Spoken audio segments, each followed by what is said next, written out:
नमस्कार दोस्तों, मैं आपका अपना साथी नीरज उपाध्याय। आप देख रहे हैं हॉट 24 न्यूज। दोस्तों, आज हम लोग आए हैं झिंझाना कस्बे के अंदर। यहाँ पर एक कॉलोनी पड़ती है काली माता मंदिर के सामने। इन लोगों को जो है बड़ी परेशानी का सामना करना पड़ रहा है। यहाँ पे बिजली नहीं है, पानी नहीं है। पिछले 6-7 साल से ये लोग इस कॉलोनी में यहाँ पे रह रहे हैं। इस कॉलोनी का जो नाम है एकता विहार है।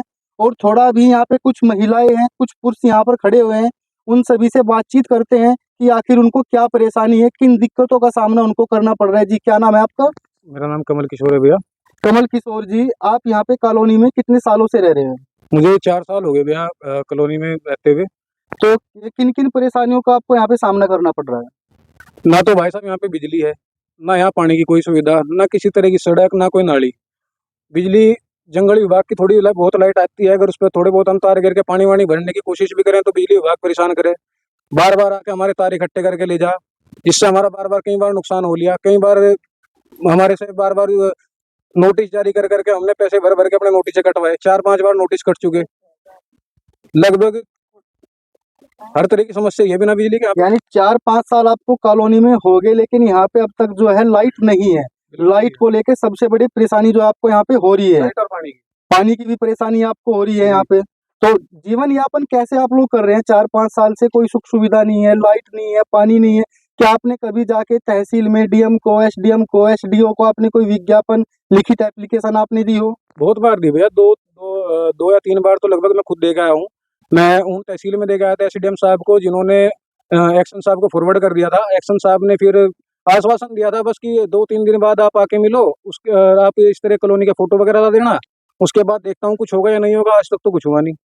3-4 बार डीएम के पास भी गए हैं, डीएम साहब ने भी आश्वासन नहीं दिया। सिवा आश्वासन के आज तक हमें कहीं से कुछ नहीं मिला। लगभग 110 मकान यहाँ पे ऑलरेडी हैं, जिसमें से 90 या 100 परिवार लगभग रहते भी हैं यहाँ पे। सभी की समस्या यही है, परेशानी इतनी है। बस सोलर प्लेट लगा रखी है, एक एक आधे प्लेटें लगा के थोड़ा बहुत चांदना शाम के टाइम अपना उन्हीं से कर लें। पानी के लिए, बिजली के लिए कोई सुविधा आज तक हमें तो मिली नहीं, ना ही नगर पंचायत की तरफ से मिली, ना ही डीएम या एक्शन की तरफ से या बिजली विभाग की तरफ से किसी को मिली। नगर पंचायत में हमने चेयरमैन साहब को भी बोला, उन्होंने भी लगभग हमारी सारी बातें अनसुनी करी। आज तक कोई भी किसी भी प्रकार की मदद आज तक हमें तो मिली नहीं। थक हार के अब तो हम कहीं जाना ही छोड़ रखा अभी तो।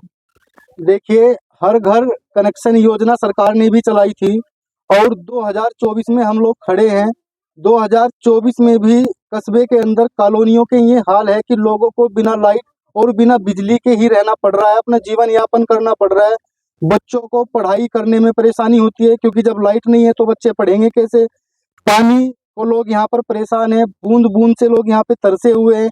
सड़कें भी नहीं है, कॉलोनी के अंदर कोई टंकी भी नहीं है।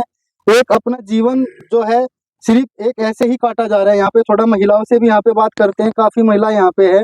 जी, क्या नाम है आपका? मेरा नाम तो जगवती भाई नहीं, आप बताओ ना ताई जी, समस्या तो बताओगे ना कि कॉलोनी के अंदर आपको क्या समस्या है? समस्या तो भाई पानी की है, मैं बिजली की, पानी की, सड़क की, नाली की कोई यहाँ समस्या है होने वाली नहीं हो रही। सब हम तो गर्मी में मर रहे हैं, यहाँ से हमारे बच्चे परेशान, हम भी परेशान, पढ़ाई तो परेशान हमारे बच्चे। यानी 4-5 साल से आप कॉलोनी में रह रहे हो, लेकिन जो है लाइट की कोई व्यवस्था कोई नहीं है। व्यवस्था नहीं है, लाइट की, ना सड़क की, ना पानी की, ना बिजली की, कोई नहीं है भाई यहाँ से। थोड़ा इनसे ताई जी से भी पूछते हैं। जी, क्या नाम है आपका? मेरा प्रेमलता जी। प्रेमलता जी। ताई जी, तो जैसा आप कॉलोनी में यहाँ पे रह रहे हो, कितने सालों से रह रहे हो? 4-5 साल हो गए जी हमें। 4-5 साल हो गए। 4-5 साल से कॉलोनी के अंदर लाइट नहीं है? नहीं जी, हमें तो बहुत दिक्कत है जी, पानी की, नलके की। हमारा तो कुल्ला भी चढ़ा हुआ, हमारे को तो बहुत दिक्कत आ रही है जी हमें तो। जी, आपका क्या नाम है? सुनीता जी, थोड़ा तेज बोलिए। आपको यहाँ कॉलोनी में रहते हुए कितने टाइम हो गया? 3-4 साल हो गए जी। 3-4 साल हो गए। 3-4 साल से यहाँ पे लाइट और पानी की कोई सुविधा नहीं है? ना जी, कुछ नहीं है, ना लाइट की, ना पानी की। अंधेरा रहा है यहाँ तो, मच्छर भी खावा है और यहाँ सांप भी घुसे हैं। देखिए, लगभग यहाँ पर 80 से 90 परिवार इस कॉलोनी के अंदर रहते हैं और 4-5 साल इस कॉलोनी के अंदर इन लोगों को रहते रहते हो चुके हैं। लेकिन उसके बावजूद भी आज तक इस कॉलोनी के अंदर किसी भी प्रकार की कोई सुविधा उपलब्ध नहीं है। इन लोगों को अंधेरे में अपना जीवन यापन करना पड़ रहा है। लाइट की कोई व्यवस्था यहाँ पर नहीं है। जब लाइट ही नहीं होगी तो पानी कहाँ से होगा? जाहिर सी बात है। थोड़ा भाई से भी बात कर लेते हैं। जी, इधर आइए थोड़ा। जी, क्या नाम है आपका? जोगिंदर। जोगिंदर जी, आपको कॉलोनी में रहते हुए लगभग कितने साल हो चुके हैं? 5-4 साल हो गए। 4-5 साल आपको कॉलोनी में रहते हुए हो गए। लाइट को लेकर आपने कभी पहले किसी अधिकारी के पास गए? ये बहुत दफा गए, उन्होंने भी गए तहसील में, एक संस्थान पे गए, एक संस्थान के उन्हें तो वो चक्कर काट दिया तो लेकिन समस्या हार थक चुके हैं, आज समस्या आ गई। एप्लीकेशन हर जगह पर दे चुके हैं, लेकिन किसी भी समस्या का आज तक आपका समाधान नहीं हुआ है। थोड़ा कमल भाई से एक बार पूछते हैं। कमल भाई, जैसा आप एक्शन साहब के यहाँ पे गए थे तो वहाँ से आपको क्या आश्वासन दिया गया? यही दिया था भैया कि भाई 2-3 फोटो ला दो हमको कॉलोनी की खींच के, और एक छोटी सी वीडियो बना दो कॉलोनी की, वो दे दो मुझे, जैसा मेरे मैं कर सकूंगा, मैं देखूंगा, कोशिश करूंगा। आज तक वो कोशिश पूरी नहीं हुई। तो आप तहसील में भी गए? तहसील में तो 4-5 बार चले गए, तहसील में तो काफी बार जा लिया, लेखपाल के पास भी, एसडीएम के पास भी, डीएम के पास भी 4-5 बार चले गए हैं, एसपी के पास भी गए हैं। हमने लगभग ना तो कोई अधिकारी छोड़ा है, और अपने एरिया के ना ही हमने विधायक, सांसद और मंत्री, हमने ऐसा कोई आदमी नहीं छोड़ा जिसके पास हम अपनी समस्या का समाधान पूछने के लिए या करवाने के लिए गए हों। हमें आज तक कोई किसी भी तरह का कोई तसल्ली या हमारा कोई भी एक भी काम आज तक हुआ नहीं। देखिए, आदमी जाए तो कहाँ जाए। कमल भाई जी बता रहे हैं कि जिले के अंदर ऐसा कोई भी अधिकारी नहीं है कि जिसके पास वे ना गए हो।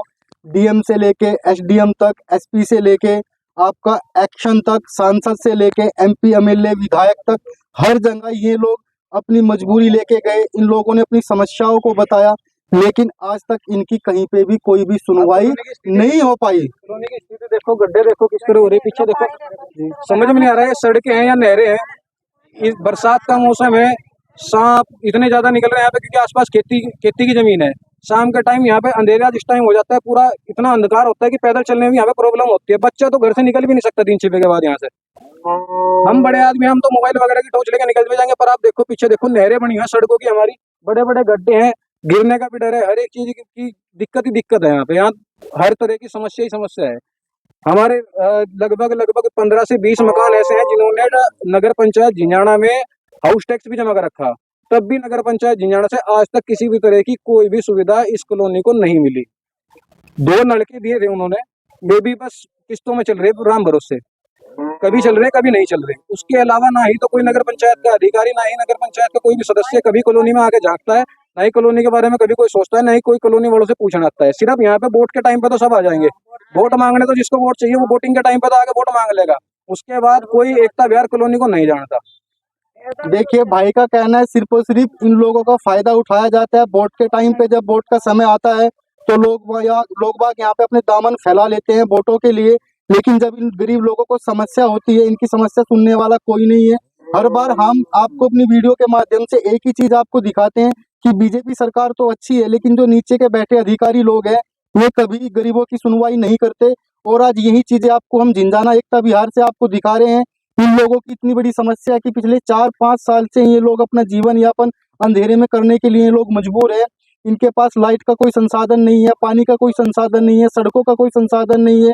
और जिले के अंदर ऐसा कोई भी अधिकारी नहीं होगा कि जिसके पास जाके इन लोगों ने अपनी शिकायत ना कराई हो, लेकिन 4-5 साल से इन लोगों का आज तक कोई भी समाधान नहीं हो पाया। हम लोग अपने चैनल के माध्यम से भी कहना चाहते हैं कि ऐसे लोगों के बारे में सरकार को हमेशा सोचना चाहिए और देखना चाहिए। और सरकार से हर बार हम निवेदन करते हैं कि नीचे के अधिकारियों की हमेशा जांच होनी चाहिए। ये अपने बच्चों को पढ़ा नहीं सकते, लिखा नहीं सकते, बच्चों को एक भविष्य नहीं दे सकते। जब लाइट ही नहीं होगी तो बच्चों को पढ़ाएंगे कहाँ से? एक अंधेरे में अपना जीवन यापन कर रहे हैं। थोड़ा एक बहन जी से और पूछ लेते हैं। जी, क्या नाम है आपका? रेखा जी, तो आपको यहाँ पे कॉलोनी में क्या क्या समस्या हो रही है? पानी की भी है जी, यहाँ से लाइट की भी है। कॉलोनी में रहते हुए लगभग आपको कितने साल हो चुके हैं? हमें 5 साल हो गए। 5 साल से आप कॉलोनी में रह रहे हो, लेकिन आज तक यहाँ पर कोई लाइट नहीं है। कोई नहीं हो। जब आए जो खंबे खड़े थे यहाँ भी, खंबे भी पार। यानी जब आपने यहाँ पे प्लॉट लिए थे उस टाइम पे यहाँ पे खंबे और लाइट थी? लाइट नहीं थी जी, खंबे थे, बस लाइन खींच रही थी। अच्छा, तार खींचे हुए थे, खंबे थे, लेकिन जैसे ही आपने यहाँ पे मकान बनाए तो खंबे और तार भी उतार दिए हाँ गए। जी, मकान तो सबके ही मोदी योजना के है यहाँ जी, सबने अपने घर बेच बेच के प्लॉट ले लिए। भाई पता था सबको लाइट पानी जल्दी हो जाएगा, जब जैसा बोल लेते अब कुछ भी नहीं है। अच्छा, लगभग यहाँ पे सरकारी योजनाओं से भी मकान बने हुए हैं? सारे मकान जी, ये तो मोदी ने, ये सब गरीब आदमी आज सब सबके। देखिए, एक चीज और आपको हम बता दें, बड़ी ही अच्छी चीज सामने निकल के आई है। यहाँ पर लगभग 80 और 85% मकान ऐसे हैं जो मोदी योजना के तहत मकान बनाए गए हैं, लेकिन उसके बावजूद यहाँ पर लोगों को लाइट की सुविधा नहीं मिल पा रही है।